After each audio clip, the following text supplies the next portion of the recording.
Hey everybody, it's Amanda. Rick. It's time for our evening Bible study. Hello. As always, I'm going to share the links on Facebook. Let everybody know we're here. If you want to be notified, by all means, subscribe, click the bell, and you will get the notification here. But just in case, because YouTube doesn't always do a good job of letting folks know, you can always follow us on Facebook on the Beals Bible Study. We have a page and a group, and I usually share the links in both when we get started. So give us a few minutes. We're going to wait for everybody to pop in the chat. And if you're here watching the replay, you might want to scoot ahead a few minutes just if you want to skip all this. We'll start the Bible study here soon. Hi. That was really good, dear. She's very thorough. I used to say something like that. It's my job. What I used to say? I don't know. I used to try to be like that, but I wasn't as to the point. Yeah, you like to make jokes, which we all know.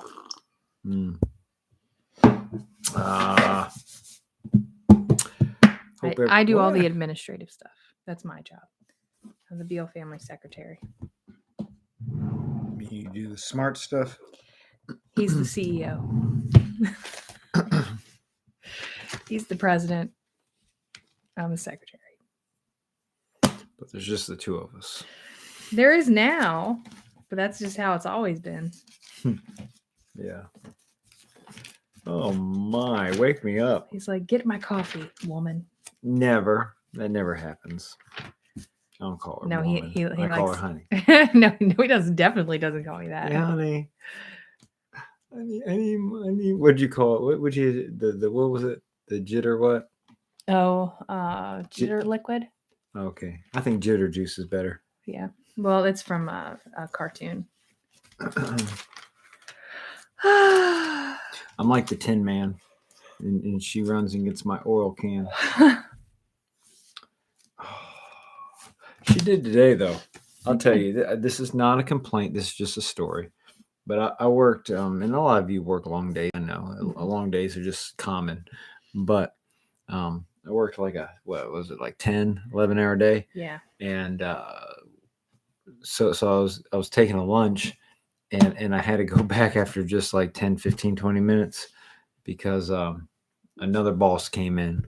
So I had to stop and then run back in. I got a text message. And so I, like 10, 11 hours on my feet.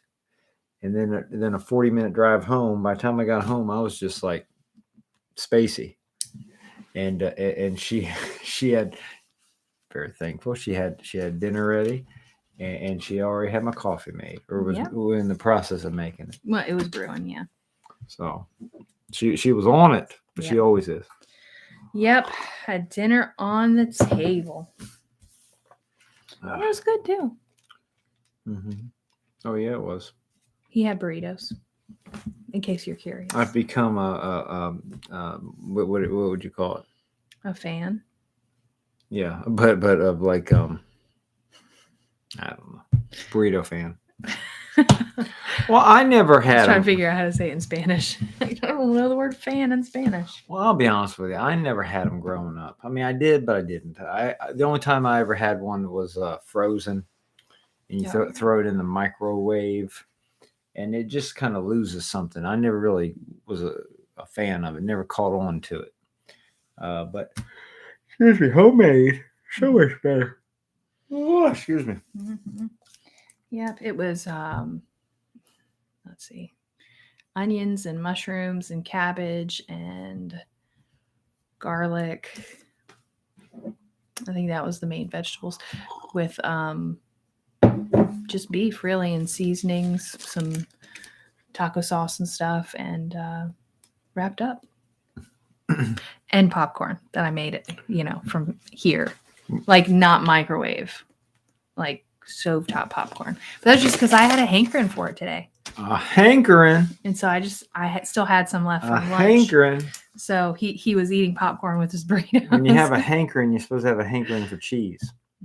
Remember that commercial? Yes, you hanker for a hunk of cheese. Hanker for a hunk of cheese. Remember that? That was a 1980s commercial. When you're old. if you're old enough to remember Sunday, what day was it? Saturday morning cartoons. It was a cheese man. He actually kind of resembled SpongeBob in a weird way. Did he not? I guess. He was the predate SpongeBob, but he was cheese, not a sponge. Kelly said, wait till Amanda makes homemade tortillas. I've made them before. I prefer not to make them because even though I can make them and even though they're yummy, they take a really long time. I don't know if you've ever made them, but they are time consuming.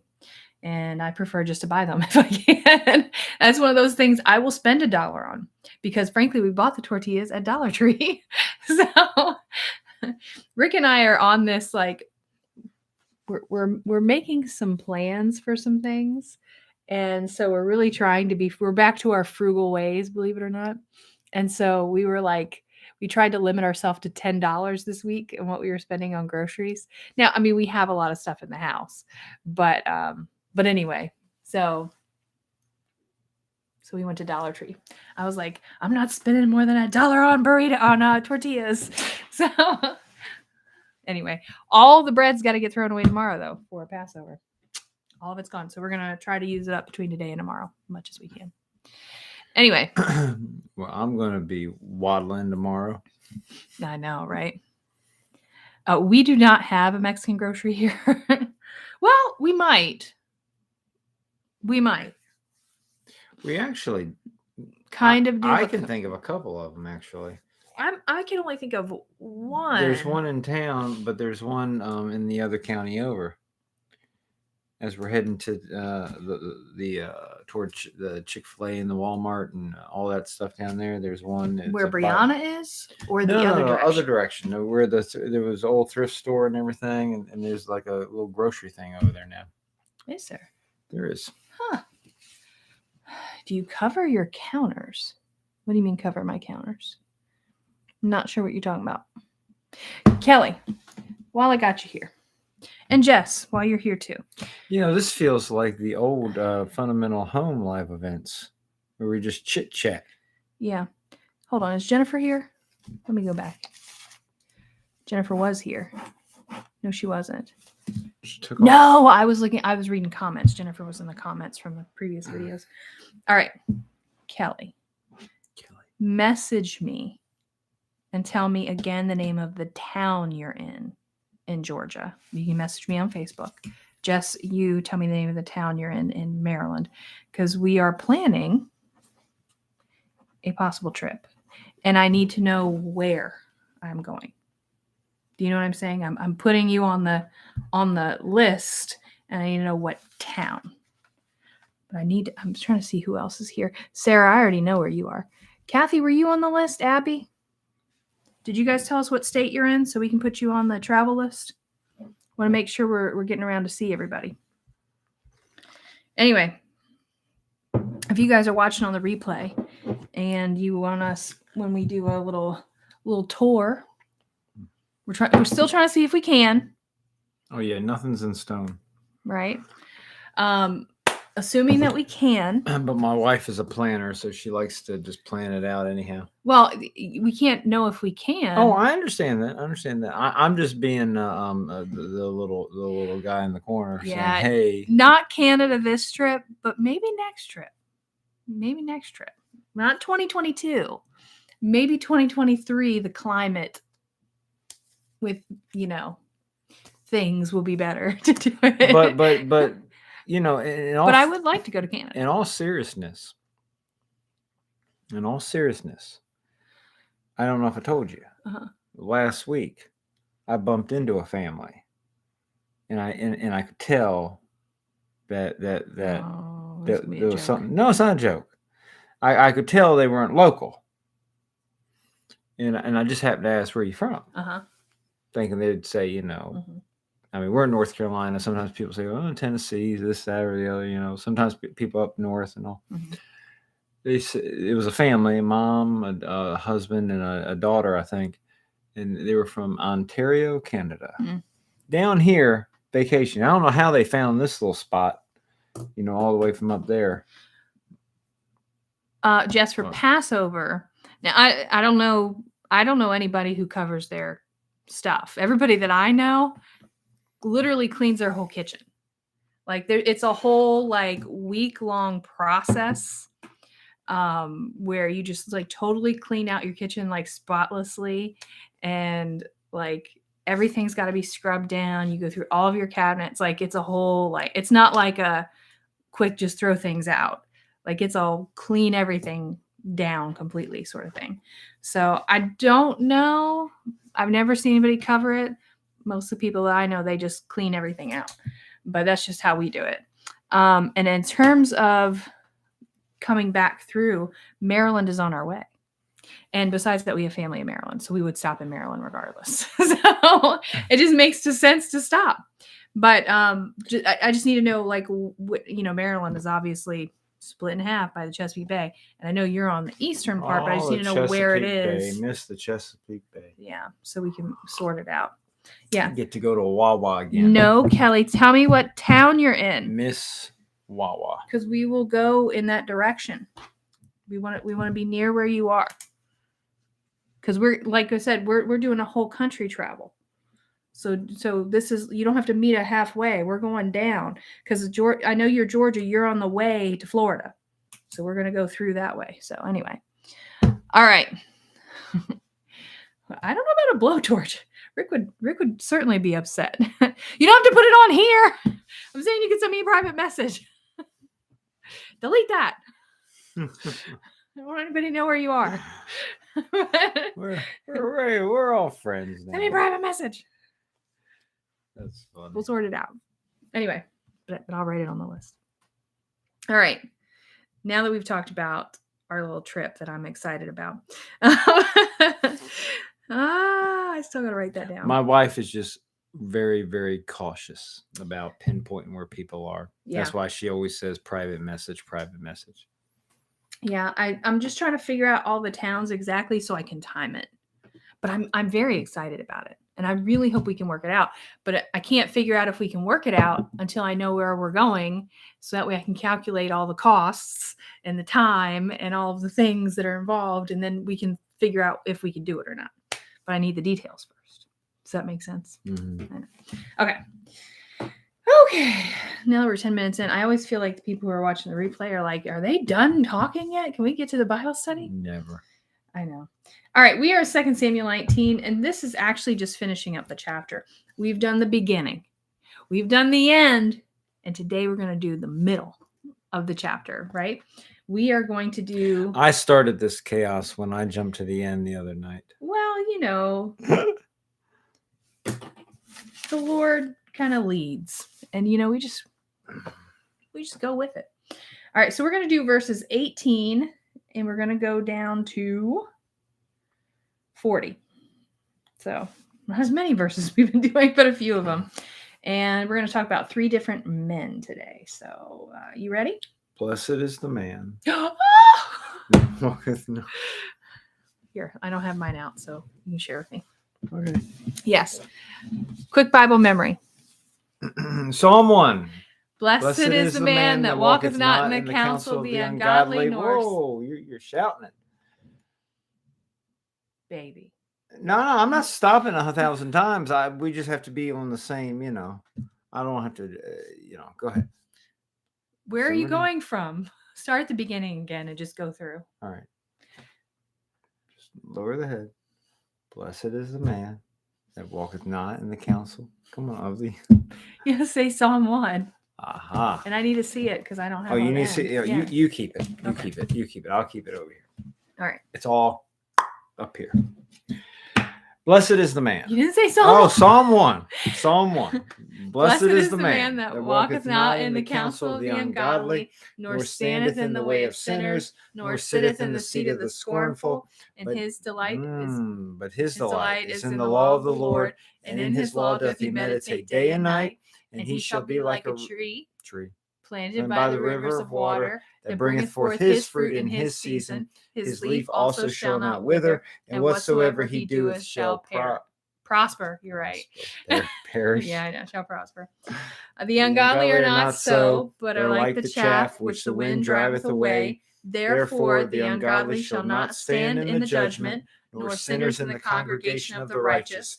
For the Lord knoweth the way of the righteous, but the way of the ungodly shall perish. That's where perish comes in. Psalm 1. There we go. Okay. Now, 2 Samuel 19. Are you ready? Yes. Okay. Starting at verse 18. It says, and there went over a ferry boat to carry over the king's household and to do what he thought good. And Shimei, the son of Gera, fell down before the king as he was come over Jordan. I'm sorry. I lost it. 2 Samuel 19. And you're in the middle. Verse 18. 18. But now I'm on 19. 2 Samuel 19, verse 18. You better get caught up, Bill. Okay. Let me just start over. You guys, it's just going to be one of those nights. I apologize in advance. And there went over. Isn't that something, though? Back in Old Testament Bible times, people. Y'all better pray for us. People could go and catch a ferry boat. Isn't that something? Ferry boat. Now people do it like on vacation. You can add your commentary after I read it. Isn't that something? Old Testament times, go get the ferry boat. Huh? Anyway, continue. 2 Samuel 19, starting at verse 18. And there went over a ferry boat to carry over the king's household and to do what he thought good. And Shimei, the son of Gera, fell down before the king as he was come over Jordan and said unto the king, let not my lord impute iniquity unto me. Neither do thou remember that which thy servant did perversely the day that the Lord, my lord the king, went out of Jerusalem, that the king should take it to his heart. For thy servant doth know that I have sinned.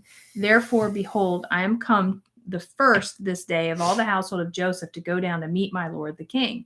And Abishai, the son of Zeruiah, answered and said, shall not Shimei be put to death for this, because he cursed the Lord's anointed?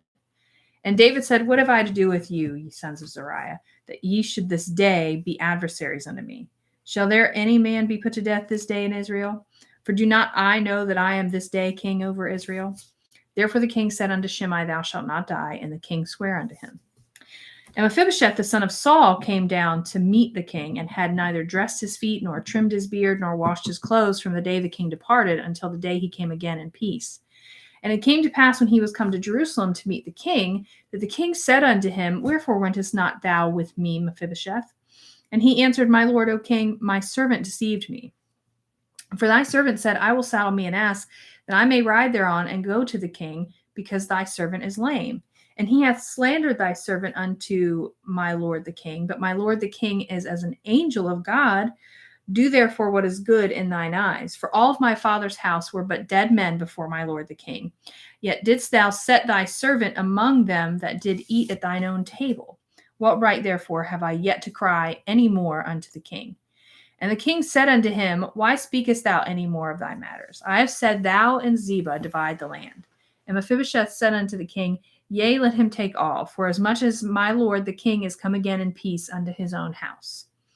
And Barzillai the Gileadite came down from Rogelim, and went over Jordan with the king to conduct him over Jordan. Now Barzillai was a very aged man, even 80 years old, and he had provided the king with sustenance while he lay at Mahanaim, for he was a very great man.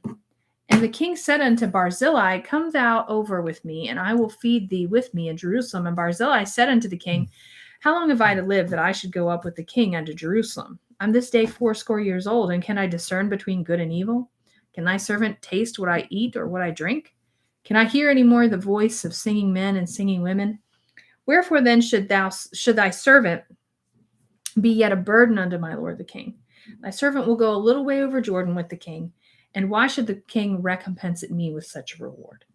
Let thy servant, I pray thee, turn back again, that I may die in mine own city, and be buried by the grave of my father and of my mother.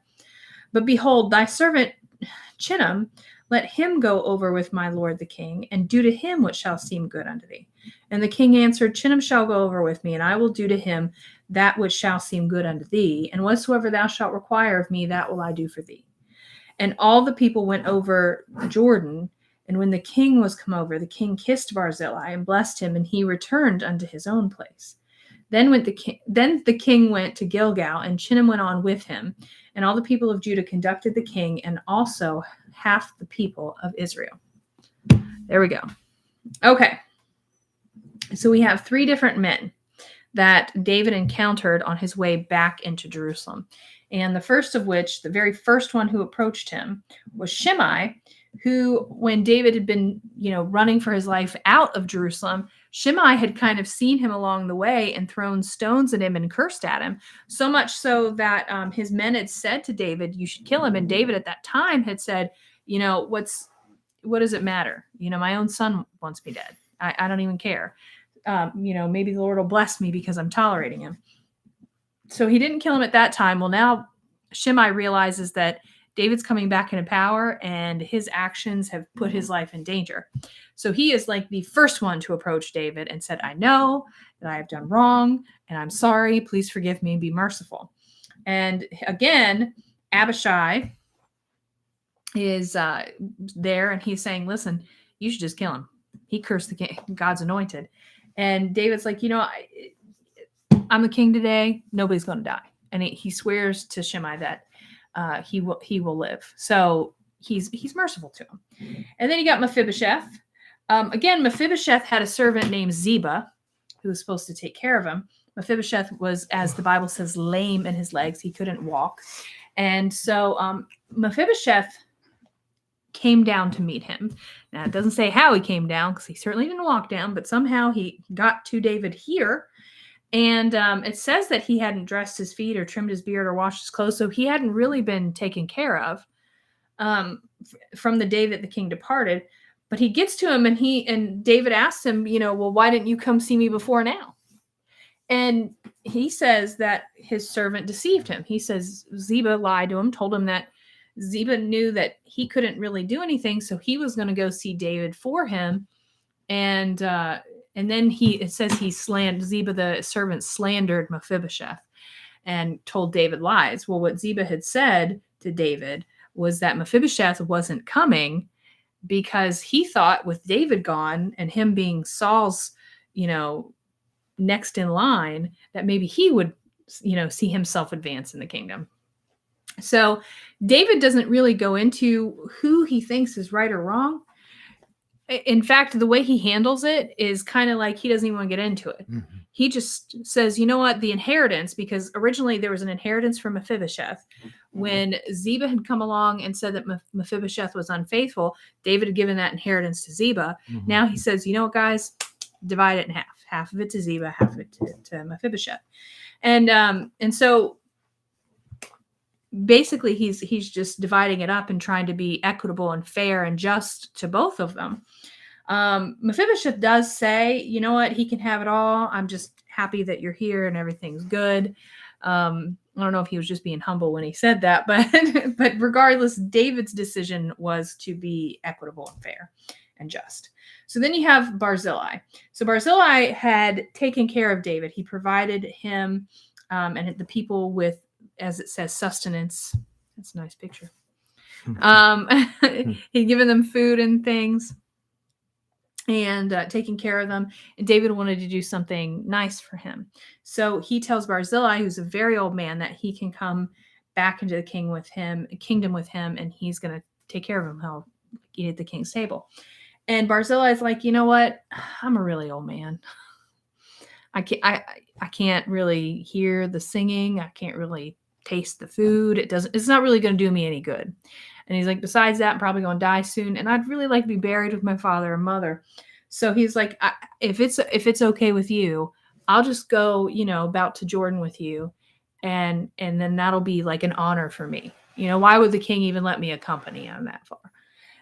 But he says, there's this Chinam who he doesn't say any kind of how he's related to him or what, but he apparently is someone that he values. And he says, "If you want, you can take Chinam with you and do something nice for him, and that will be a blessing." And David says, "You know what? I'll take care of Chinam, and you can have everything your way." So Barzillai goes and walks to about the Jordan with David, and then the king actually comes over and kisses this old man. He's the king. I mean, that's really, very humble of him, kind of a blessing that he's doing to Barzillai to kind of honor him. And then he also takes Chinam as he requested with him, and it is also a blessing to him at Barzillai's request. So this is just how David deals with some people within his kingdom. You got to remember, it probably doesn't seem like a big deal, but he is the king. And at no point did he did not have to be merciful to Shimei. He could have said off with his head and that would have been it. He did not have to deal with Mephibosheth and Ziba. He could have just gotten rid of both of them as well, not even dealt with any kind of drama. Barzillai helped him, but David didn't have to do anything to try to recompense him. You know, he does these things out of the kindness of his heart, and I think that speaks to the kind of person that David is. Mm-hmm. So anyway, this is just, I think, a peek into David's character and how he deals with the people in his life, and that is the summary. Now it's time for Richard Beale. Don't do that. I like to do that. No, she does that to be funny. No, I do. I think you need the. Were you doing that to wake me up? Yeah, exactly. Hey, it's your turn. Wake up.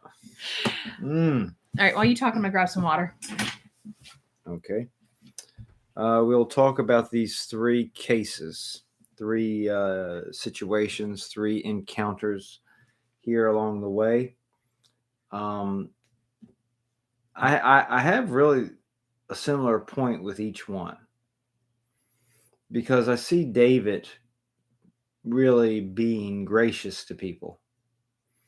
And then I like to also point out that I think on a greater scale, a greater level, David can be a picture of God tonight for us, that in a greater way, God is gracious to us.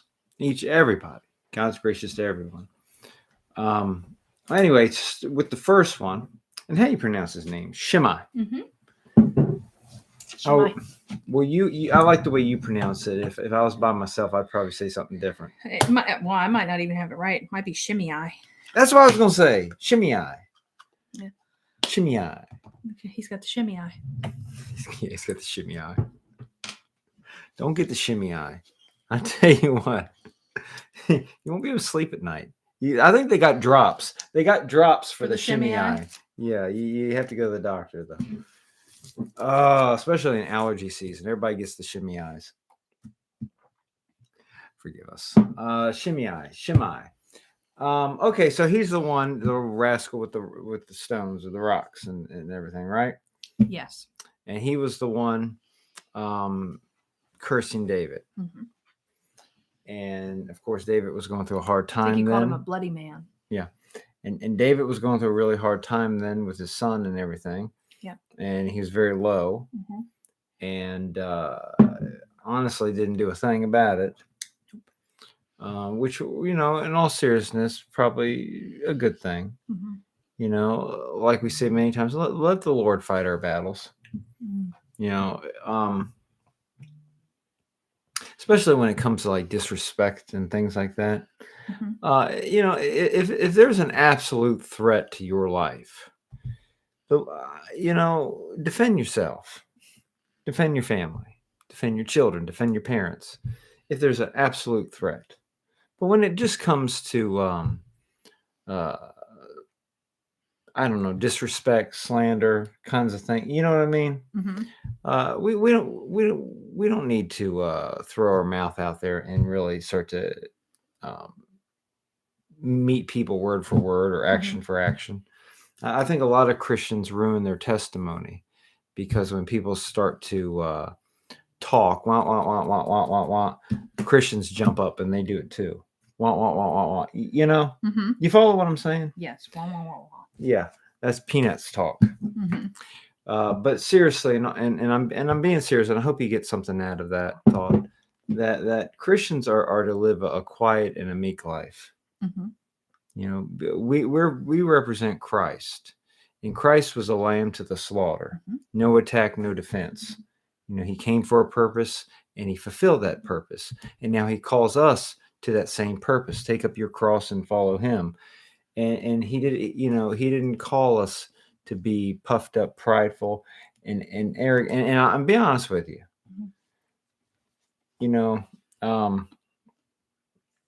If you're a believer long enough in this world, mm-hmm.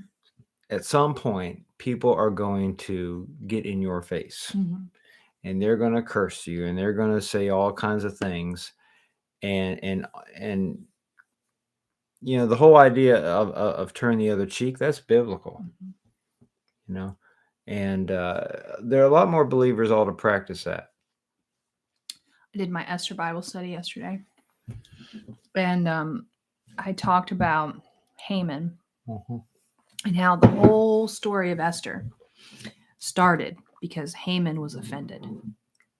Somebody had done something wrong to him. Haman got offended and started this whole path of destruction that was intended and did hurt a lot of other people. And I mean, we haven't gotten there yet, but eventually there will be a battle between the Jews and the Gentiles, and it's going to be ugly. And there's people that are going to die. But it's not going to be complete destruction of God's people. But the most important thing is Haman intended it to be destruction, ended up destroying Haman himself. You know what I mean? But it was all because he got offended. And so we talked about in the Bible study yesterday, in fact, the activity for the week has to do with the idea of not being offendable. You know what I mean? Just loving people, even if they're unkind to you. And I think we even talked about the verse in Romans that says to do good to your enemies. You know what I mean? But the idea here with Shimei is kind of the same thing. David, he could have gotten offended. He could have been up in arms about it. He had every right to be. And again, the point is not whether or not you have a right to be. You might have a very solid right to be angry at someone. They might have actually been offensive. But as believers, we're called to mercy and grace. And we can't, I think the verse also, one of the verses I talked about was, as much as it lieth in you, be at peace with all men. You know what I mean? So Shimei might have done wrong, but he also was coming back humbly, begging for his life. And so David chose mercy. And perhaps that has something to do with why God gives him mercy in a lot of ways. You know what I mean? Because God could have destroyed David, back 40 years ago when it came to Bathsheba, and he didn't. And that's Bible principle, folks. I mean, if you want the Lord to give you mercy, you really ought to be giving mercy. If you want compassion, you ought to give compassion. That just makes good sense. And I will say this, that in this world, offense will come. I mean, the Bible talks about that. That offenses will come. So it's not like, will you be offended? No, the offenses are going to come your way. Promise, they will. Now, just because they come your way, though, doesn't mean you have to get in the flesh. The easiest thing that you'll ever do is get in the flesh, because you don't have to do anything.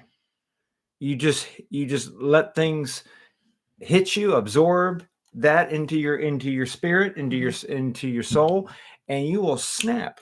I mean, we're natural sinners, folks. Okay, you don't have to think about it. We just sin. So when somebody offends even me, I tell you what, sometimes I get ornery if I'm not walking close to the Lord. That's anybody, though. I know, but I don't want. That's what it says. I don't want to talk about Kelly. I don't want to talk about my mother-in-law. No, you don't. So I decided to talk about me. And there are some times that I get ornery. Somebody cuts me off in traffic without even thinking about it. All of a sudden, I'm on their bumper. And I'm like, what is going on with my foot? Why am I pushing the pedal so hard? Am I trying to bump their bumper? And I got to tell myself, I say, stop it. Stop it. If we travel the country, I'm driving. That's when you got to put it under the blood. Say, Lord, forgive me. Help me to ease up on my foot. You know what I'm saying? I know what you're saying. I haven't gotten up to the honk yet, to the horn. I'm not much of a horn guy, but I've had people honk their horn at me, and frankly, even that what's the expression that burns your butter? Mhm. You know, there's something about that. I'll tell you what. There's a couple things that offend me, and if I'm not walking with God, I can get in the flesh, and I can't stand it. You know what? You know what they are? An eye roll. I know what they are. Eye rolls, like, oh, that thing. A head shake, like that kind of thing. You know what I mean? And I tell you what, I can take eye rolls and I can take a head shake. Mhm. But if they go together, if they give me an eye roll and a head shake, oh, I gotta pray, you know.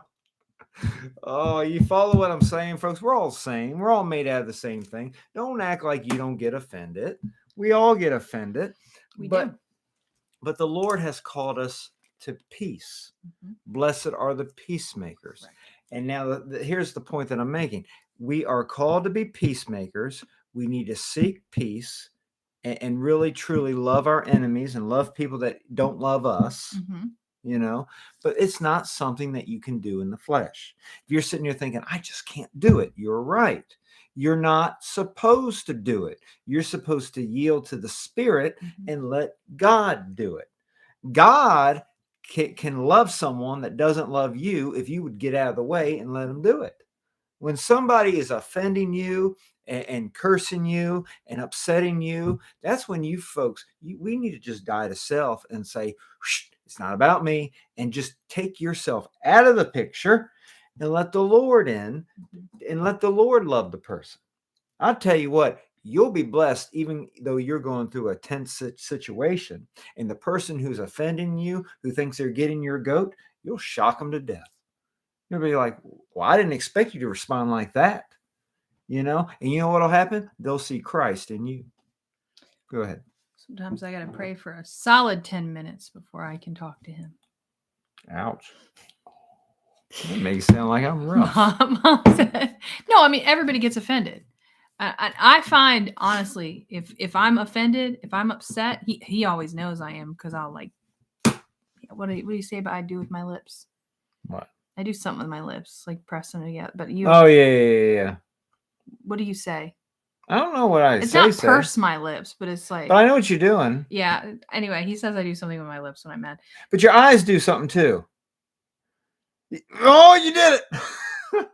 I can't. Oh, do you it. just kind of did. Oh, she has a bunch of little ticks and everything, and you freeze up too. But I literally force my mouth shut and I pray if I'm mad or if I'm offended about something, because I just don't want to allow myself to say the wrong thing. You know what I mean? I really try to measure my words as well as I can.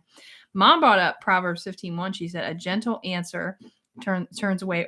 It's a soft answer turneth away wrath, but grievous words stir up anger. That's what it is in the the KJV. That is definitely one that I do try to practice. But again, I find that I gotta pray first. I gotta pray before I can say a soft answer. but I do know this. This is what I know, and I think this goes back to the Haman thing, right? And Rick and I have talked about this before. You don't want to let things spiral. You know? It's like he says something that offends me, and then I have a choice. Am I going to give a soft answer, or am I going to return with a harsh answer, right? Grievous words. Well, if I give a soft answer, chances are it's probably going to blow over. It's going to be fine. If I give a grievous word, then he's going to give a grievous word. And then I'm going to give a more grievous word. And then he's going to give a more grievous word. And it's just going to spiral out of control. And it's going to be like, what in the world were you even fighting over? You know what I mean? So it's like you really have to guard yourself. But that's what David took all the, well, honestly, Shimei in the first place, humbling himself to apologize, took the first step. That's true. But sometimes, folks, the person will not apologize. They will not tell you they will not ask your forgiveness because they're truly not sorry. And but you still have to be gracious. Mm-hmm. And may I help you?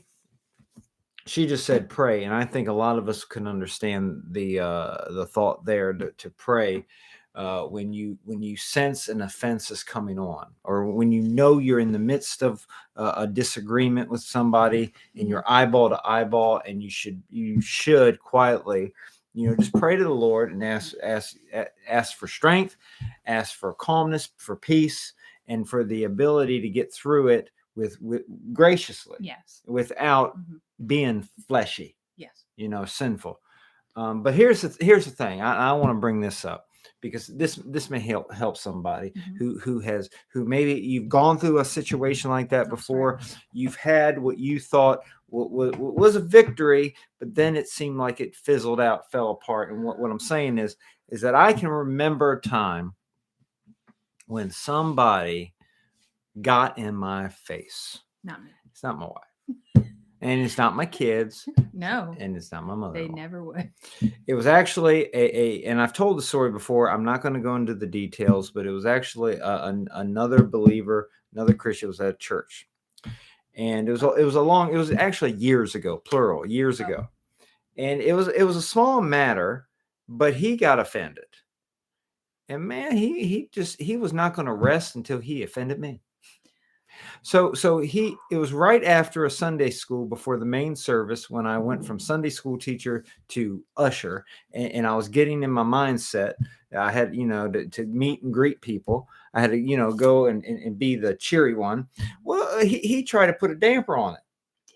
Yeah. And he, he cornered me. Actually, back in kind of a private area, as I was getting my Sunday school materials. Are you talking about put where away. I was?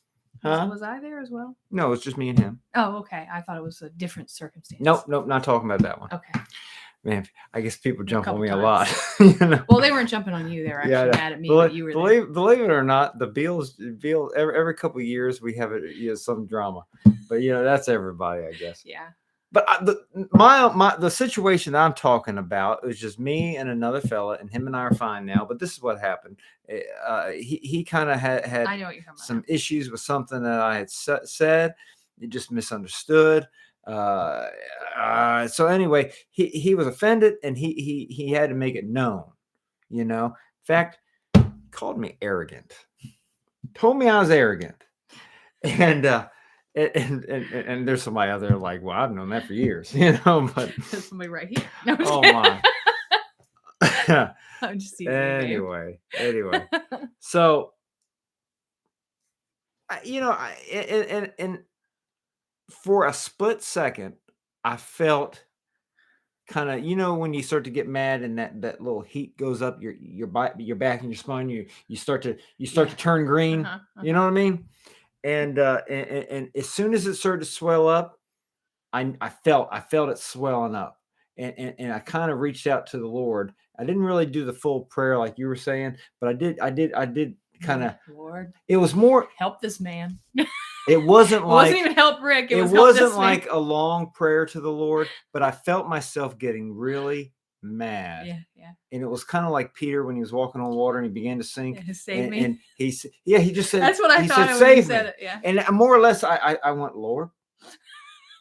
And that was really it. That was my whole prayer. You see, Lord, folks, when you pray, sometimes, we were to pray without ceasing. You should talk to the Lord all the time. You could talk to the Lord 5, 10, 15, 20 minutes, an hour. And an hour is not weird. He's your heavenly Father. But sometimes you don't have enough time, and you can pray a whole multitude of emotion and feeling and all kinds of fervent spirit and just one word, Lord.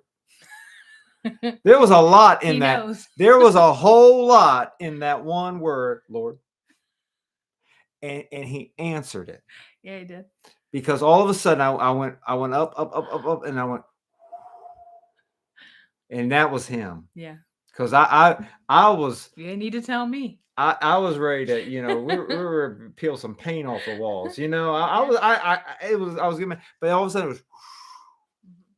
And we spoke for a few minutes, and it was nice. It was actually, believe it or not, it was nice back and forth. It wasn't like yelling or nothing. And then before we left that room, we prayed, which was the right thing to do.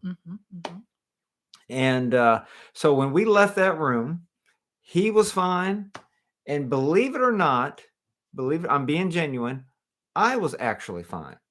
I was a little shocked by the whole situation. Well, later he got mad. It took, well, that's all part of the story that I'm telling. Okay.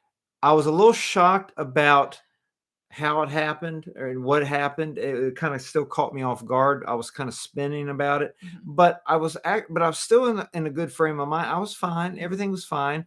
And when I left that room, I honestly, and I'm not being weird, I'm being serious. I honestly sense that God did something. Like he calmed me down because I was ready to let it rip. I really was. No, you don't need to tell me. And folks, I tell you what, like one preacher said, you talk about building a testimony for the Lord. You can build a testimony for the Lord for 20, 30 years and in just a few minutes ruin it. So if I had lost my cool and acted like the fool in church, years later, I'd still have a shame testimony. Oh yeah, nobody forget that. None of us are perfect, folks, but we really have to be on guard and not, hurt the cause of Christ and shame ourselves. Okay. So we really it's really serious stuff. And I am very thankful that the Lord shut me down, shut me up, and handled the situation. I truly believe he handled it. I don't think I was speaking. I honestly believe he was speaking through me and calmed the whole situation down. So here's my point. I'm going a long way to say this. My wife mentioned how I actually responded later on. When I left that room, everything was good. Victory in Jesus. I believe it with my whole heart. Victory in Jesus. Here is the point, and here is where I made a mistake. When you're in the midst of an offense and you're getting mad with somebody, you ought to pray and let the Lord calm it down. Okay? But afterwards, the Bible talks about giving place to the devil, or not giving place to the devil, because he's going to get in there and he's going to try to he's a father of lies, he's the deceiver, he's the tempter, and he's going to get in there and he's going to try to wreck your peace even afterwards. He may let you have that victory in Jesus, but later on in an unguarded moment, he's going to make sure you think about those things, and they may come through your mind, but don't rest in them. Here's what happened. I rested in it. I was totally at peace. The Lord worked, but then when I got home, I started chewing on it. Mistake. I should have kept praying. The Lord gave me a victory, but have you ever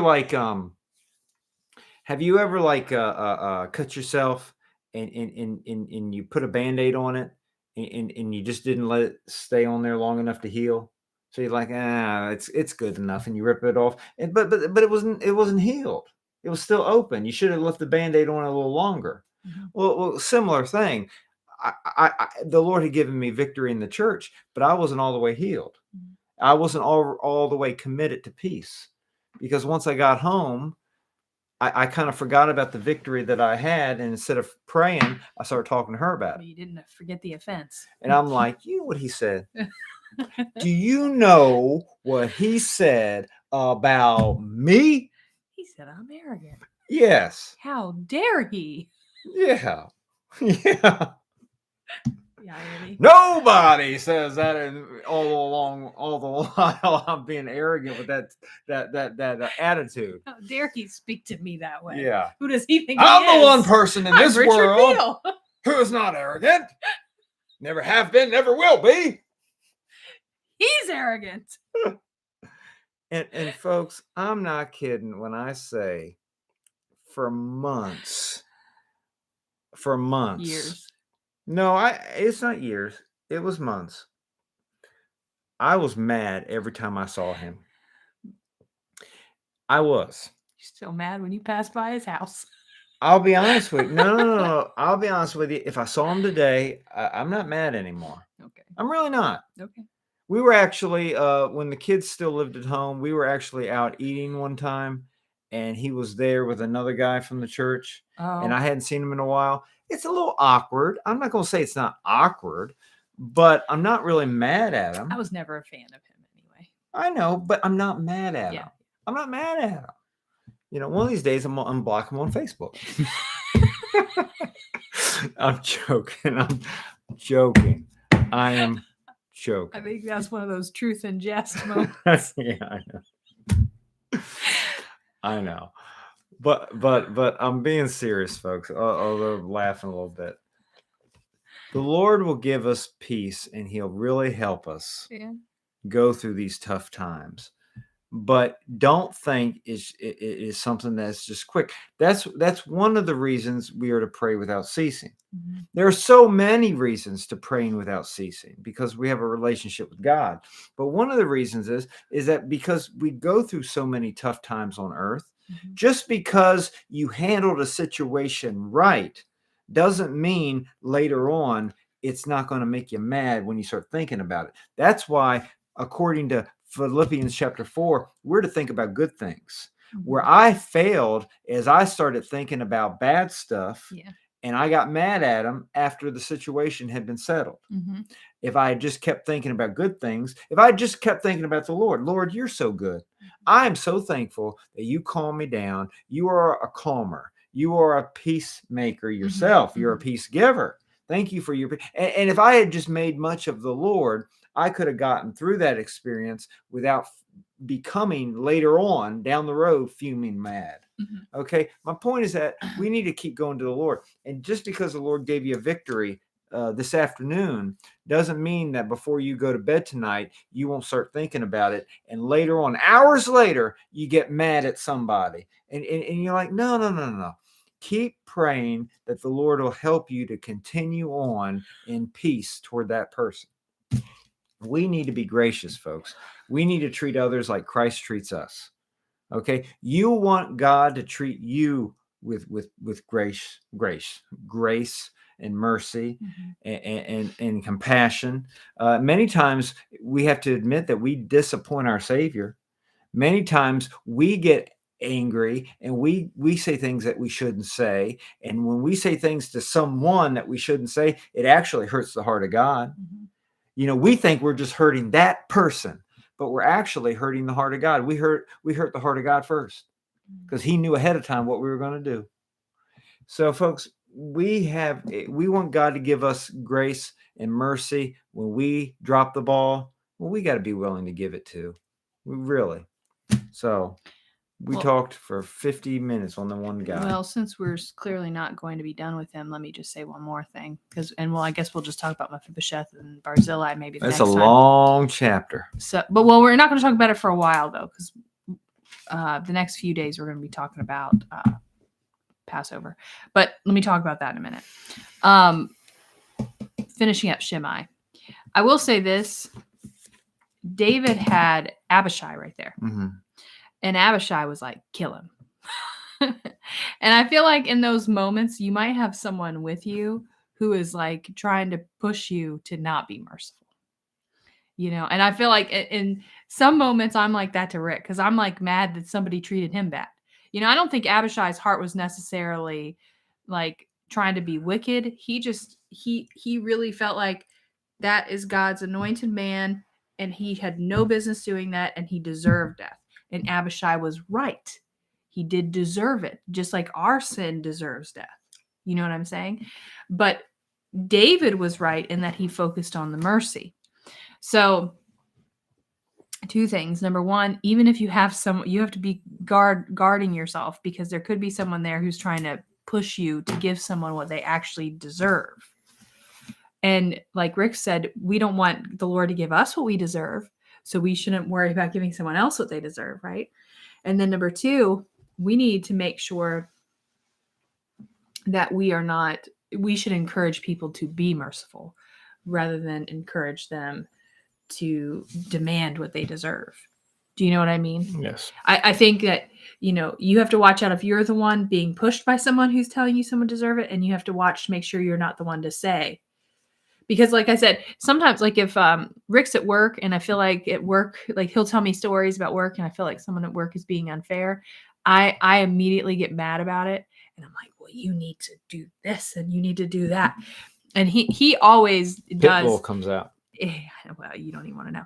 He does tend to err on the side of, well, it's okay, and I'll just handle it. It'll be fine.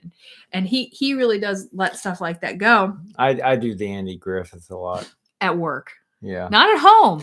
At home, he's the pit bull. At work, I'm Andy. At work, and she's Barney. And then I am not at home, Barney. We flip flop. I'm Barney at home, and you're Andy. What? Well, I don't think Barney is the good because it's the person who's like just like at the line. Gomer? There's no Andy Griffith comparison. I'm just kidding. I'm sorry. I'm tired. I'm to the point of goofiness. Forgive me. What I'm saying, at home, he's the hard-nosed one. Yeah. At work, he's like laid back. Yeah. He's like, it's okay, guys. I got it. Everything's cool. And then at home, he's like, no, this is the line. If you cross it, you're in trouble. No touching the walls. Towel on the floor. All of those things. But at work, he's like, it's nobody showed up today. I'm not writing anybody up. It's okay.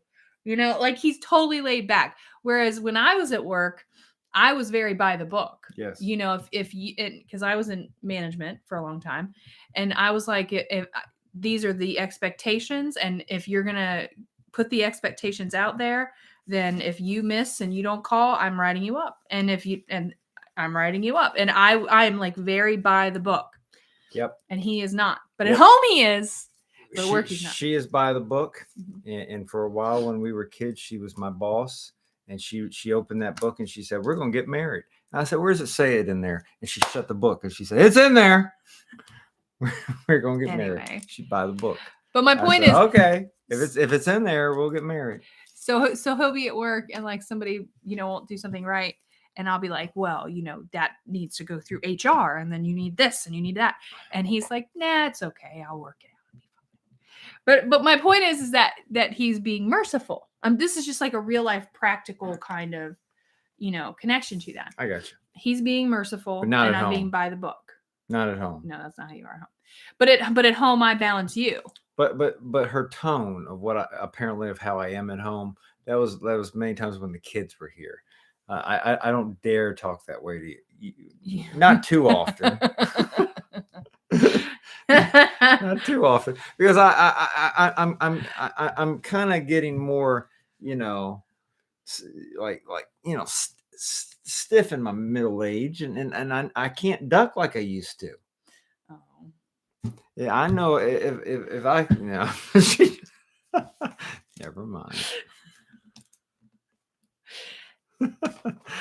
Oh, I'm just kidding. She has never taken a swing on me. Oh. It's just a side note. Sometimes But she's the quickest hugger I've ever seen. Look, I have dimples. I got them too. They're under the white. I just never notice them. I happen to see them. Need me to mark them? Makes me happy. Anyway, I was trying to actually make a point. About? I'm sorry. What was I saying? That I was helping. The practical use of it is like in the workplace, like somebody might, like you might be inclined to be merciful, and I would be encouraging you to be hard-nosed and by the book, and your way is probably better. It's better to be merciful. Yes. Something, I'll be honest with you.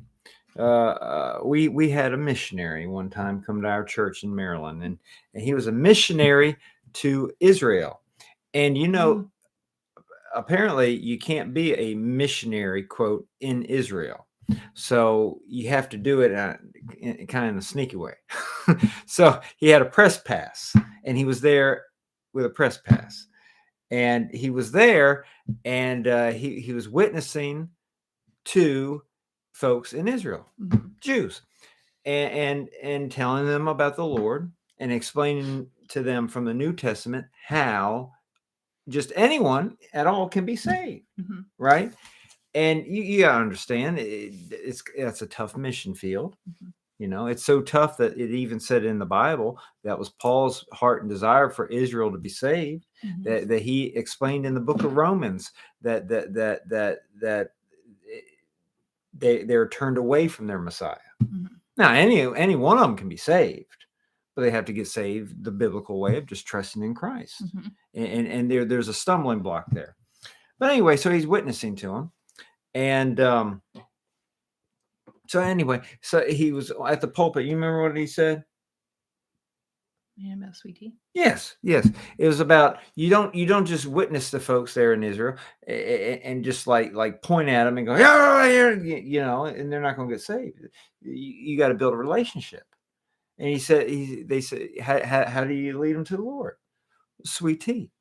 You know, he used it as a metaphor to just be kind, be like sweet tea, you know. And I just find that in life, when dealing with people, many times sweet tea is better. It's the goodness of God that yeah. brings me into repentance. I mean, folksy, kind, just kind-hearted, gracious conversation back and forth. You know, when you talk about the plan of salvation with somebody, you're talking about the reality of hell. You're talking about the reality of sin, that we have a sinful nature. These are hard topics for many people to hear and to digest and to understand, right? And to accept. That alone is tough for people. So really, our tone and the way we approach others really needs to be gracious. The Lord is gracious to us. You remember in the Bible where it talks about that still, quiet voice? You know, many times the Lord is patient with us, and he calmly talks to our hearts, and he leads us by the still waters, gentle, kind, you know. And sometimes we push that, and the Lord has to get a little firmer with us. But that his most of the time, his first action is not firm and tough. It many times is gentle, a gentle nudging. And that's really how we need to be. We need to be gentle. In fact, we talk about from the book of Galatians, chapter 5, the fruit of the Spirit. If you're a believer, you have the Spirit. And if you allow the Spirit to live in your life and work in your life, this fruit can come out of your life when you yield to the Holy Spirit. And part of the Holy Spirit's fruit is gentleness. It mentions that in Galatians 5, gentleness. Okay? So it's the gentleness of God. You have something to say, I'm sorry. I don't. Are we really just doing the first guy? Yeah, we're just wrapping up Shimei. Okay. Well, my point from Shimei, grace and mercy. Mm-hmm. Just like God gives us, we need to give grace and mercy. God gives us grace and mercy and blessing in the midst, many times, of doing wrong or after doing wrong. You know, he sends rain on the just and the unjust. Or being wronged. And he wasn't doing wrong. He was being wronged. Right. Yeah. But still, he, in all honesty, I'm saying David wasn't doing anything wrong. He was being wronged by Shimei, and that's why he needed to be gracious and merciful in spite of the fact that he was being wronged. Right. I was actually talking about the other Shimei. Oh, okay. Because you can look at it from both perspectives. Okay, I see what you're saying. For David, you need to be gracious. Uh-huh. And then for Shimei, because sometimes we're David and sometimes we're Shimei. Yeah. If you're David and somebody has offended you, you need to be like David and like the Lord and extend grace and mercy and be kind. Sometimes we're Shimei and we have wronged somebody. And isn't it good that God is gracious to us even when we have done wrong? Because all of us do wrong. And the Lord is still good to us. You cannot say that he's not. He'll deal with our sin. Yes. And he'll deal with it. But then he's still doing good to us because he's trying to help us. He loves us so much. He loves us so much. He doesn't want us to stay the way we are. He gives us grace and mercy when we've done wrong. He gives us blessing in the midst of sin. Many times when we come to him, when we truly want the cleansing of that, he's very gracious. Kelly, so do you think Shimei apologizing caused David to forgive him? I think that David would have forgiven him regardless. It doesn't seem like he's a grudge holder. No, because he really wasn't even mad when it was actually happening. Yeah. So I don't think he needed an apology. And that goes back to what you were saying earlier. You know, sometimes you can forgive someone, they're not even sorry. You just forgive them. Your forgiveness is offered, whether they're apologetic or not. So, the thing about forgiveness is, and I've said this before, and others have said it, that the idea, God's a forgiver, and if we're believers and we're following Him, we need to be forgivers. And a good way to understanding that is that you need to have an attitude of forgiveness. It's not like you forgive when someone offends you and they apologize. Right.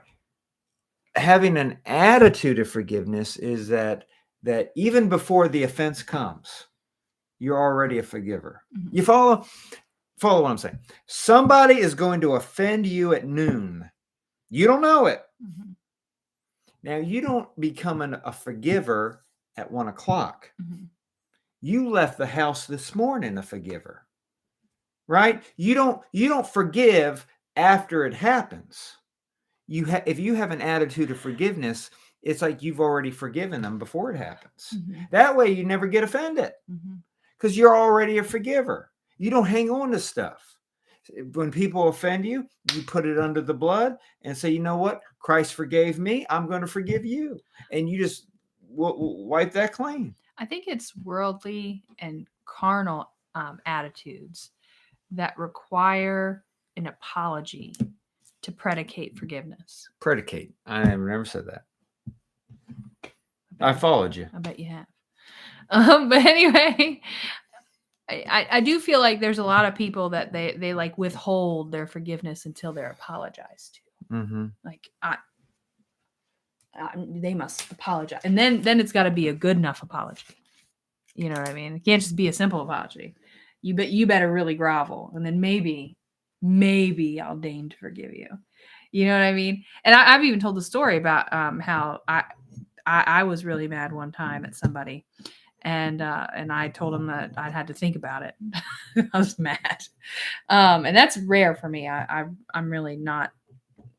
Normally, I'm find it very easy to forgive people because I do try to live in that world. But like I said, the whole night, the Lord really smote my heart because He was like, well, how about I do that to you? How about I tell you to wait? And I was like, no. so I mean, I just the next day I immediately went to them and said, okay, it's forgiven. It's fine. But you really do have to have an attitude of forgiveness. I think that's 100% right. It's not easy because sometimes we do get offended, but you've just got to put it aside. And the apology has nothing to do with it. If they want to apologize because that makes them feel better, they feel like they're acknowledging, that will help mend the relationship. An apology will go a long way to making things more unified and close and right. But forgiveness, that doesn't need an apology. Real forgiveness does not need an apology, ever. Yeah. Well, I mean, it is hard to forget, and I'm not even necessarily saying that, some things you need to keep in mind because you have to make wise choices. But that doesn't mean you can't forgive them. Did you have anything else to add before we're done? Kind of, but not really. Well, I have nothing else to say. It's just a little tidbit. We love tidbit theology. Little thought tidbit. I'm going to sneeze. Bless you. It has nothing to do with it. Oh my, it's coming. Excuse me. Bless you. Ooh. I don't know where that came from. Snuck up on me. Excuse me. Anyway, you ready? Yes. Tidbit. The whole idea of an apology. I don't want to throw it out there and blow your mind or anything. This is not original with me. I actually heard it, but if you think about it, it actually makes good sense. The idea of an apology is not necessarily right. To apologize, to give an apology, because it kind of comes from the word apologetics. And apologetics, especially when referring to the Bible and such, is a defense. It's like a defense of the faith, a defense of is really if you're doing it as far as be able to explain.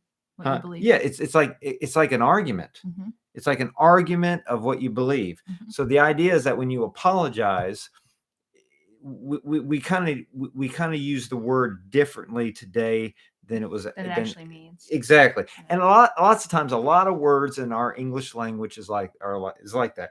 Words that they used 50 years ago and it meant this, we kind of tweak it and now we think it means something else. Yeah. There are a lot of words like that. Apology is kind of one of them, because it's more of an argument, like apologetics. It's defending yourself. Mm-hmm. So it's really not how we should approach an offense. Mm-hmm. We shouldn't say I apologize, or or seek an apology, or give an apology, because it really, if you just go into the word, it's really like you're defending yourself. Yeah.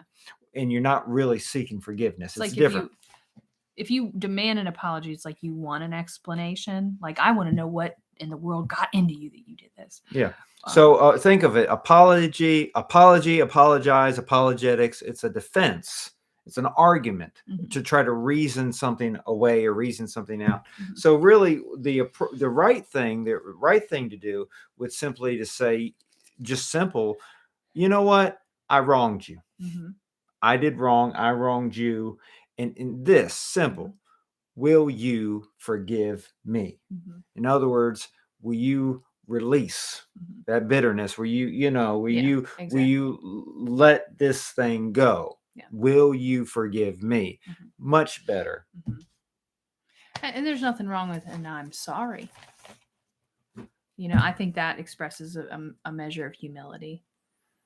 Especially if they mean it. Not like when you have little children and you're like, tell your brother you're sorry. I'm sorry. Not like that. but like a genuine I'm sorry. I really do think, like I said, that helps mend a relationship. If you really truly come in humility, mm-hmm. that I think it's, and anyone who's getting the I'm sorry has to be humble enough to receive that as well. Yep. But I agree. Yeah. No, when we already said that, we plant, he grows. So you can forgive, and you forgiving someone does not mean that you have to be best friends with them. You need to be wise. But at the same time, you can be wise and still not hold the anger or the resentment or the grudge against another person. You have to, this is the whole idea of being humble yourself, understanding that you fail.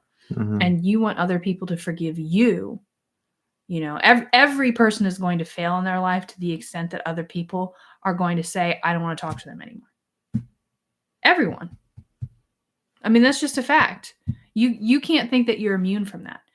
Every single person has done something that someone else has said, I don't want to be around that person anymore. Yeah. It's just how it is, because we all do foolish things and raw carnal moments that we wish we could take back, and we can't. and it's just how it is. But that's why we have to, like somebody else said, give others the benefit of the doubt and understand. Lila was telling a story about somebody at work getting caught stealing, and she's disappointed, and I totally understand that. But you also still have to look at them. I think, Tanya said, they had to be in dire straits to do that. You imagine that they would be. So it's sad. There's a lot of things that bring all of us to the point that we're sinning and being offensive. And we all have to be humble enough to recognize that, we want forgiveness. We need to offer it to other people. And going back to what we were talking about, David did. I'm done. You want to pray? And don't go anywhere, because we're going to talk about what we're doing the next few days. Okay. Lord, thank you for tonight. I thank you for this study. We talked about forgiveness. We talked about giving grace and mercy. Lord, I pray that as we interact with other folks, if offense comes, that we will respond like our Savior, and that we will be compassionate, and we will be forgivers, and that folks will be able to see you in us. And I pray that it will be genuine. I pray that during the process, we'll also grow as believers ourselves, and that we will truly know more about our Savior, and understand him maybe in a greater way. We thank you for all that you do. I love you tonight. In Christ's name, amen. Amen. All right. What are we doing?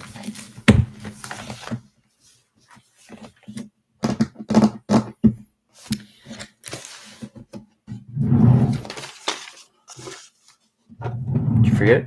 No, I was trying to decide if I want to talk about It's my the pen. topic anymore. Jennifer, I had you on my mind. Hold on. Don't go anywhere. Jennifer, text me. Send me a message on Facebook somewhere, either on the Beals or you can send it to me personally, and tell me what city you're in because we're planning our trip. So I want to know where to go. I know what state you're in. I just didn't know what city, and it's a big state. So it could be anywhere. Anyway, the next few days. Mm-hmm. So I was going to share my testimony tomorrow. I have it all filmed, just ready to go. She does. But we had a lot of questions about Passover and all the celebrations, Resurrection Sunday and all that. And so we had talked about pausing everything, and then for the next few days, focusing on that. Mm-hmm. It's a good time to do it, right? So tomorrow, I'm assuming this is true. You can stop me. Tomorrow, we are going to talk about Passover in the Old Testament. And now, in all seriousness, for those of you who have been with us for a while, we actually did Passover when we were in the Old Testament. Welcome, Gertie. Welcome, in the Planet. Pentateuch. Mm-hmm. So this will be a review for some, but still, it is timely, and I think it's a good study. Yes. So we're going to talk about the Old Testament Passover tomorrow. Saturday night, we are going to talk about Christ as the Passover lamb, his crucifixion and death. We're going to relate the two together. And then Sunday, we're going to talk about the resurrection. Mm-hmm.